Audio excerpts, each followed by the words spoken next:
Good afternoon.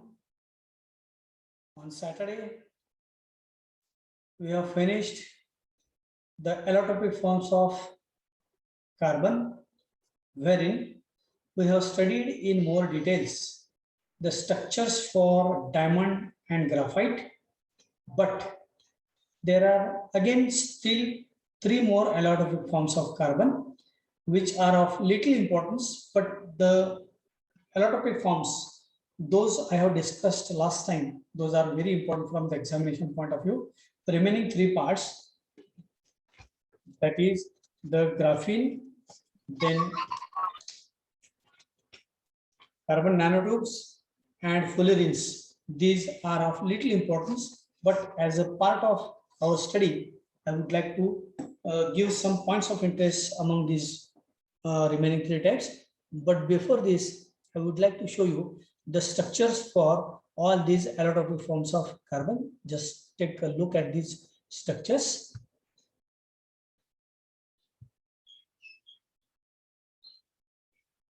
Yes, these are the allotropic forms of carbon where we have completed. This is a tetrahedral structure for diamond, where I have used the word tetrahedral because every here sphere that indicates the sp3 hybridized atom of carbon. So here the job of every carbon atom is to form a 4 covalent bond with the surrounding 4 carbon atoms. But because all the valence electrons are engaged in forming normal covalent bonds with surrounding 4 carbon atoms, and hence there are no free electrons are there. Hence, for this reason, diamond structure is a non-conductor or bad conductor of heat and electricity. Also, due to compact structure of this diamond structure, that is tetrahedrons are compactly arranged, because of this reason, diamond is the hardest ever material that is found on earth. Diamond is having the melting point of about 4000 degrees centigrade. So these are the characteristic features which are associated with the diamond. Then we have seen the structure for graphite, which is shown adjacent to this diamond structure. This is a structure of graphite where we can find that there are regular hexagons were found on these structures, where here the point of difference between diamond and graphite is that in case of graphite, each carbon is surrounded by 3 other carbon atoms. Say for example, if we consider this carbon atom, it has to form 1, 2 and 3 bonds. So the 4 electrons which are present in the valence shell of carbon, amongst these 4 valence electrons, 2s and from 2p, 3 electrons are engaged in forming the normal bonds with the surrounding 3 carbon atoms. But every carbon atom has left with 1 free electron. So this free electron is responsible to conduct the electricity.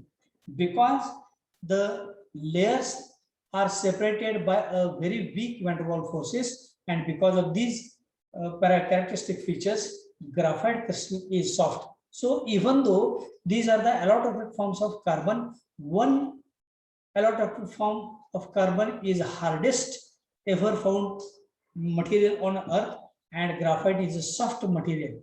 Diamond is a bad conductor of electricity, heat and electricity, while graphite is good conductor of heat and electricity. So this is all about the structure that we already studied last time. Now the remaining 3 structures, where we have to take these structures at a glance. The third structure is known as a graphene. Fourth structure is known as a carbon nanotube, and fifth structure is known as a fullerene. So graphene, the structure that is shown here, it is just like a honeycomb. So the structure as it appears somewhat honeycomb, where the hexagons of carbon atoms are placed. So the individual layer of graphite is called graphene. Here all these layers, they form the crystal of graphite, but in this case the individual layer is known as a graphene. It is 100 times stronger than the steel. See how it is stronger than the steel. So because it is one of the form of carbon, one form is hardest, while graphite is soft, but graphite is the hardest material, which is next to steel. So it conducts heat and electricity better than copper. As we know that copper is a good conductor of heat and electricity, but besides its use of copper, the graphene crystal is also a good conductor of heat and electricity as compared to carbon. Sorry, as compared to copper. It is a strong and single planar structure with carbon atoms. So everywhere you can find that a single structure of carbon is there with a planar sheet of carbon atom that are closely packed. So because of close packing element of these carbon layers, it becomes hardest material. So it is just like just now I have mentioned, it just like takes the shape of a honeycomb. I think honeycomb you might be knowing, honeycomb means madmashi's plural. Perhaps you might have seen, particularly rural scholars might be knowing this honeycomb. So the crystal structure where single planar sheet consists of planar hexagonal ring of carbon atoms. So everywhere we can find that is a hexagon containing 6 sides, hexagon of carbon atoms, where the carbon-carbon distance, that is the distance between two successive carbon atoms, is 1.42 angstrom units, which is accounted by sp2 hybridization. Now come to this next, that is a carbon nanotube. So the carbon nanotubes are recently discovered allotropes of carbon. They are cylindrical. See, it looks like a cylindrical tube. The tube that contains a carbon molecules as shown here, because of the covalent bonding that is very, very strong between the carbon atoms, they exhibit extraordinary strength. That means this material is also very, very strong enough, and the conductivity and heat it carries very efficiently. So it also having a structure which is almost similar to that of the graphene, but it is the structure is somewhat in a tube-like structure. Then the last allotropic form of carbon is known as a fullerene. So fullerene is nothing but fullerenes are the allotropic forms of carbon. The general formula is C twice N, where the N stands for 30 to 40 carbon atoms. The most common fullerene that is found is C60, which contains around 20 hexagons and 12 pentagons. So it is the combination of a 12 hexagons and 20 pentagons. So the structure somewhat looks like a football or volleyball, we can say. So the structure is somewhat a compact form of pentagons and hexagons which are fused together and form a spherical football-like structure. So fullerenes are also called as buckyballs. So buckyballs or fullerene both meaning the same. So if a MCQ based question that is asked that fullerene is a dash allotropic form. So fullerene is a carbon allotropic form that we know. Now, next form, allotropic form that we have to study again under P block of the periodic table here. This is the next slide that I would like to show, that we have to study today the allotropic forms of phosphorus. Now, with regard to phosphorus, again, first of all, I would like to define this phosphorus here. As we know, perhaps during your school level, you have studied that there are two forms of phosphorus. One is a white phosphorus, another is a red phosphorus. But besides these two types of phosphorus, there are 5 different types of phosphorus. Those are exist in nature. So the elements having same chemical composition but having different physical forms. So here I have shown different physical forms. One appears to be a tetragonal, another appears somewhat like a cubic structure, and another a chain of tetragon, that is in case of red phosphorus. So these are various physical forms. Such different forms of elements are called as allotropes. These allotropes are having different properties. Hence, phosphorus exhibits in 5 different allotropic forms. Which are those I would like to mention here? In spite of this white phosphorus, black phosphorus and red phosphorus. There are again two more types of phosphorus, that is, in spite of the white, red and black phosphorus, there are scarlet phosphorus is there and a violet phosphorus is there. So how can we distinguish between all these types of phosphorus? For the proper understanding of these different types, I have prepared one tabular form that is very much beneficial for you people. So I would like to show you how the 5 different forms of phosphorus those exist, and they differ in their physical properties that I am going to show you here. You have to listen very carefully, and if possible, you can also have your notebook. These notes are very much beneficial for you during your exam time. So look at these 5 different types of phosphorus, which are known as the allotropic forms of carbon. So certain allotropes of phosphorus, this is the heading.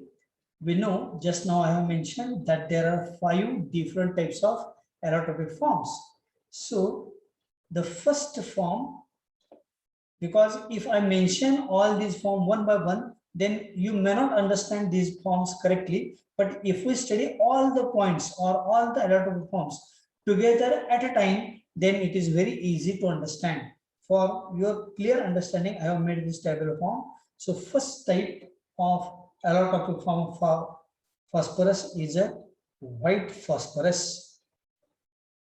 The second type that is known as, just now I have shown, is a red phosphorus.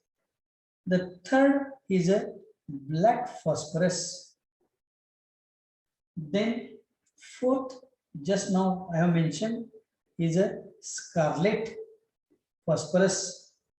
And fifth allotropic form of phosphorus is a violet phosphorus. So white, red, black, scarlet and violet phosphorus, these are the 5 different allotropic forms. So first of all, we shall study how all these phosphorus can be synthesized. So this white phosphorus can be prepared by cooling. This white phosphorus can be prepared by cooling vapors of pure phosphorus. So by cooling the vapors of pure phosphorus, this white phosphorus can be obtained. I would like to show you the chemical reaction. 4P gives a P4. That means a tetrahedral unit of phosphorus is formed. Hence, we can show the structure for this. This is the first phosphorus, the second phosphorus, the third, and this is fourth. So if we join all these, then it looks like a tetrahedron. So this is the first type of allotropic form, that is a white phosphorus. Now with regard to red phosphorus, it can be prepared just by heating white phosphorus. This red phosphorus is obtained just by heating this white phosphorus at about 253 degrees centigrade. So when this white phosphorus is heated at about 253 degrees centigrade, then red phosphorus is obtained. So if we take, for instance, n number of tetrahedral units of phosphorus, and if this is heated to about 253 degrees centigrade, then we can obtain a chain of a unit containing tetrahedrons of these red phosphorus. So red phosphorus can be obtained by heating white phosphorus. So here such type of chains may be found. I would like to show you this structure. This is the first unit of this red phosphorus. Then there is bonding like this. This is second unit like this. Again, third unit is there like this. So such n number of units are there. They form or they make up what is known as the red phosphorus. Here, the third type is known as a black phosphorus. This black phosphorus can be prepared by dissolving this red phosphorus. So when this red phosphorus, if it is dissolved in molten lead, so molten lead solution is taken, and at about 400 degrees centigrade, this black phosphorus that is observed. But it exists in two forms. One form that is known as a metallic black phosphorus, and another is known as beta black phosphorus.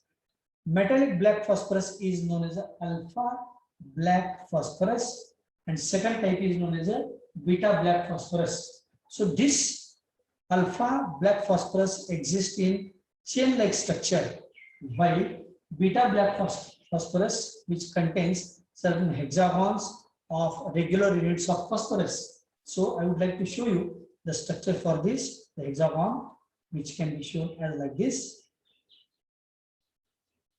So this is first hexagon. Similarly, the second hexagon may also be shown as like this. The third hexagon. So such hexagonal units exist, and they are almost crystalline in nature. Come to the fourth type, that is scarlet phosphorus. It can be prepared by heating phosphorus tribromide PBr3. When it is heated, then this scarlet phosphorus that is obtained, that means bromine vapors are removed, and the required product that is known as the scarlet phosphorus that is obtained. Here, when this heating is carried out in presence of mercury at about 240 degrees centigrade, then such types of scarlet phosphorus are obtained, and the properties of the scarlet phosphorus are almost similar to that of the white phosphorus. So it is not necessary to mention all the properties. That means I am going to explain the properties of white phosphorus. Those are closely resemble with this scarlet phosphorus. Now come to the fifth type, that is known as the violet phosphorus. Now this violet phosphorus can be obtained by heating white phosphorus. So by heating white phosphorus at about 250 degrees centigrade, then such violet phosphorus that can be obtained. It is having a three-dimensional structure, that is a pyramidal structure. What is a three-dimensional structure? This is like this. Everywhere this point is occupied by phosphorus. So this is a three-dimensional structure. Here the same structure can also be shown as like this. Such units are there where we can find that this is a pyramidal three-dimensional structure which is almost crystalline in nature. Now, this is all about the structure and how all these five different types can be synthesized. Now, secondly, we have to see what are the characteristic features. Here in white phosphorus, every phosphorus undergoes sp3 hybridization. So if the question of the type, if it is asked that in case of white phosphorus structure, each phosphorus undergoes dash type of hybridization, your answer must be sp3. That means each phosphorus has to form 4 bonds with the surrounding 4 phosphorus atom, and hence I have used the word that is a tetrahedrons are observed. Now the phosphorus, this bond angle is 60 degrees. That is the phosphorus bond angle. While this phosphorus to this phosphorus or everywhere, the phosphorus distance is about 2.21 angstrom units.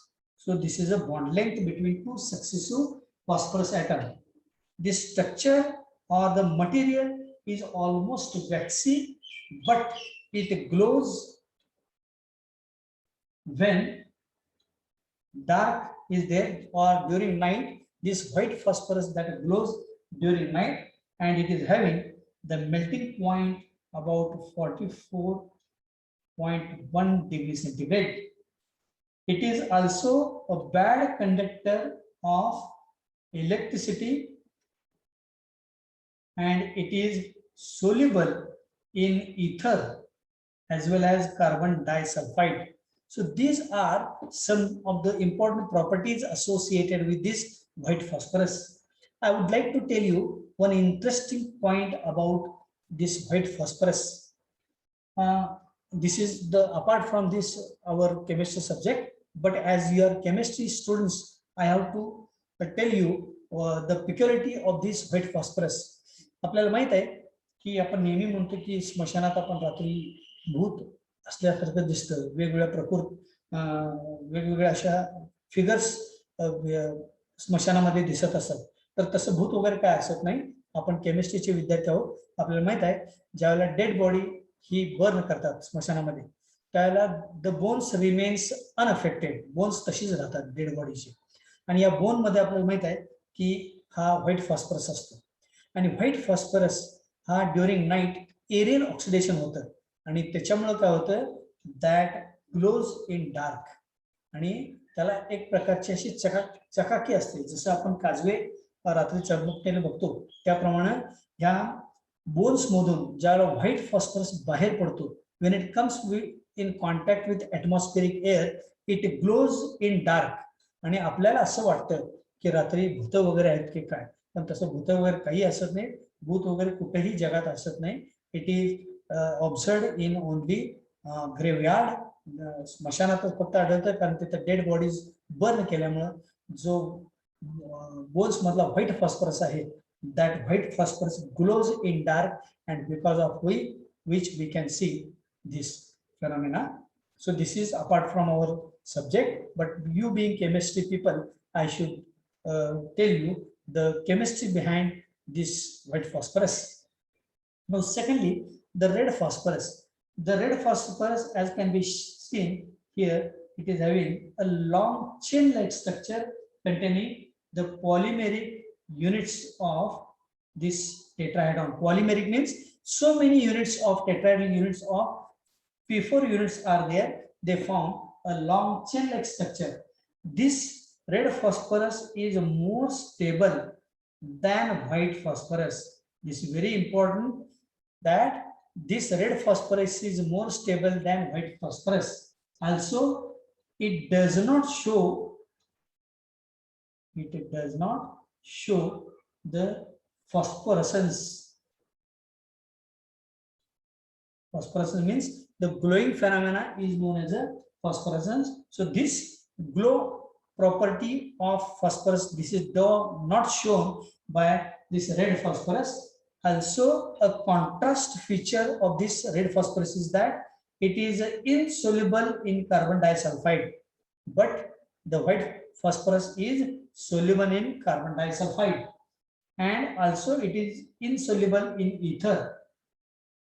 And because of polymeric unit, it does not possess a different physical constant, that is a melting point.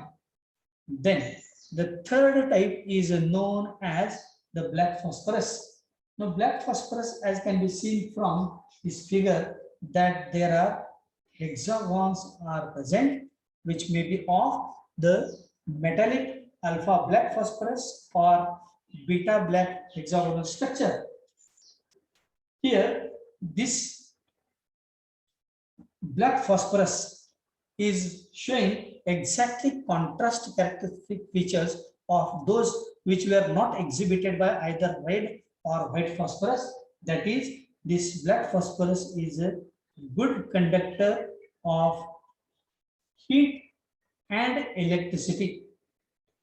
This is a very important property associated with the black phosphorus. Also, it is having very low melting point of about 58 degrees centigrade, and here the phosphorus,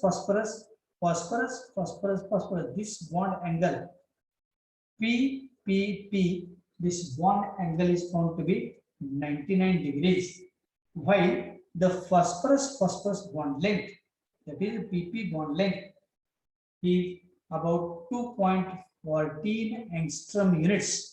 So these are the some drastic features which are associated with the black phosphorus. And just now I have mentioned that scarlet phosphorus is having similar properties as those were exhibited by white phosphorus. That means here all these properties are shown by the scarlet phosphorus. Then the fifth type, that is a violet phosphorus, there are no particular characteristic features which are associated with these phosphorus. So here from the examination point of view, the first three types are very important. That is a phosphorus exists majority times in white, red or black phosphorus, and how they are synthesized and the structure. I have shown you the structures for all these three different types. So once again, I would like to show you after the detailed study of this phosphorus, the slide that we have seen earlier, that is this slide here. I have shown you the first, this is a tetrahedron of white phosphorus, where these are the 4 phosphorus atoms. Every phosphorus atom has undergone sp3 hybridization. You should remember this, that in case of white phosphorus, it undergoes sp3 hybridization. Here, white phosphorus is almost soluble in carbon disulfide and ether.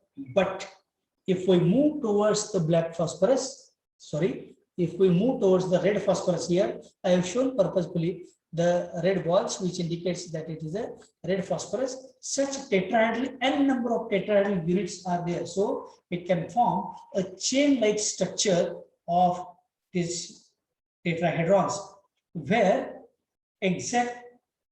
the tetrahedrons are observed, where exact contrast characteristic features are shown by this red phosphorus. That means white phosphorus is soluble in carbon disulfide and ether, while red phosphorus is insoluble in carbon disulfide and ether.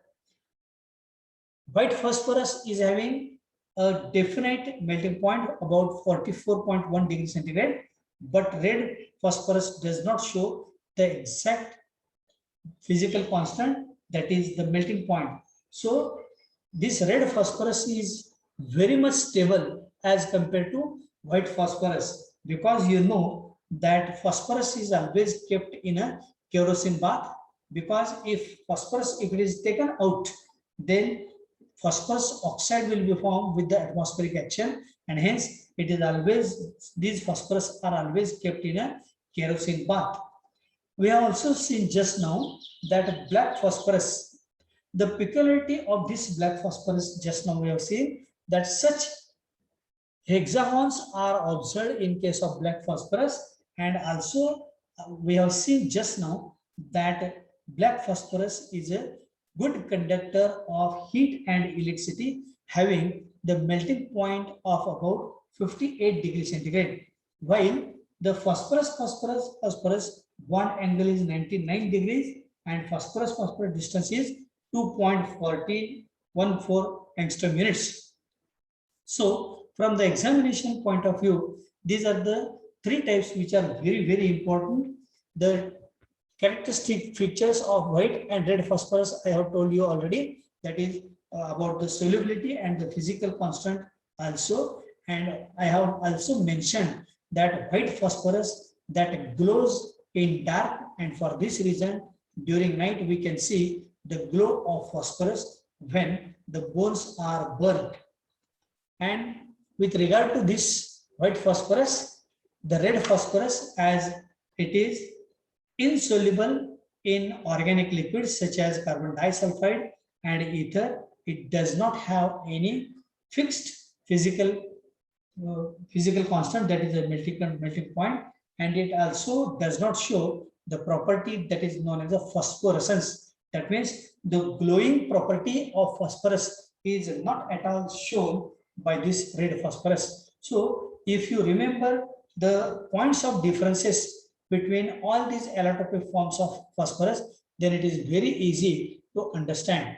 Also, we have studied these allotropic forms of carbon, but from the examination point of view, the first 2 types are very important, that is a diamond and a graphite. And diamond, in case of diamond, every carbon that undergoes sp3 hybridization, but in case of graphite, carbon undergoes sp2 hybridization. So one electron that is left with graphite, which is responsible to conduct electricity. Also, graphite is a layer structure, which is shown here in this figure, and hence it is almost soft. It is almost soft, but in contrast to this graphite, diamond structures are extremely hard material, and because of which they possess highest melting point of about 4000 degrees centigrade. Here, the same structure of diamond that is imagined in a cube where the tetrahedrons are shown here,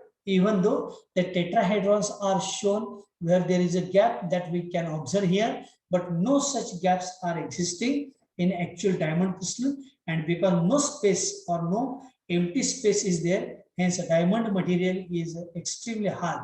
But in contrast to this, graphite structure is a layer structure. This is the first layer, this is the second layer, and this is the third layer, where the distance between the two layers is 3.42 angstrom units. This large distance indicates that this material is extremely soft. The same structure I have also shown here.